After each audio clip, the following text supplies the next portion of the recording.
এই মঙ্গল শোভাযাত্রা চলতে থাকে। বিএনপি কোনো সরকার এটা পরিবর্তন করে নাই। যেমন যেমন ওই যে ঈশ্বর যেটা দিচ্ছিল সেটা ওই আনন্দ শোভাযাত্রায় চলতে থাকে 91-96 পর্যন্ত বিএনপি সরকারে। আবার আওয়ামী লীগ এটা দিল মঙ্গল শোভাযাত্রা সেটাও আপনার ওই ইয়ে থেকে 2001 থেকে পর্যন্ত সেটাও চলতে থাকে। অন্তর্বর্তীকালীন সরকার এসে দিল আনন্দ শোভাযাত্রা, মঙ্গলকে দিল আনন্দ শোভাযাত্রা, এটা সরকার পারে। এখন ভীষণ ভাবে এই নিয়ে তর্ক বিতর্ক, সাংবাদিকরা সবার দুইটা বিতর্ক। আমি আমি বারবার বলছি এটা একই জিনিস, কি হবে সেটা আপনার জানতে সিদ্ধান্ত দিই। তার মধ্যে টুইস্ট করে একটা মানে টেলিভিশনে একটা টেলিভিশনে তিনি বললো যে সংস্কৃতি মন্ত্রী বলেছে এটা মঙ্গল শোভাযাত্রা, আমি তো বলি। কিন্তু এই বিতর্ক এমন ভাবে ছড়া পড়েছে যে এই শোভাযাত্রাটা শুরু হয় ঢাকা বিশ্ববিদ্যালয় থেকে। ঢাকা বিশ্ববিদ্যালয়কে আমরা আর্থিক সাহায্য, তার উপর নিশ্চিত।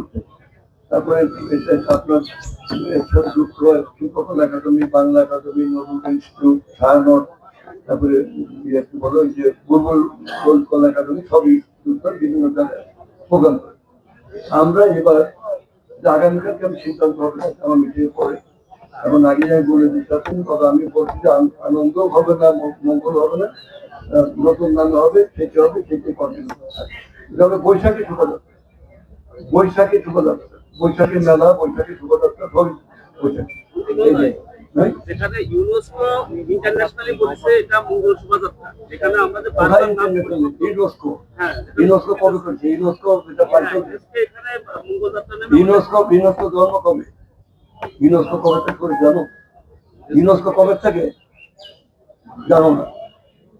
ইউনেস্কো আগে তো করে নেই, ইউনেস্কো করলে সেটা আমাদের করতে তত কোনো কথা নেই। আমরা এবার বৈশাখী শোভাযাত্রা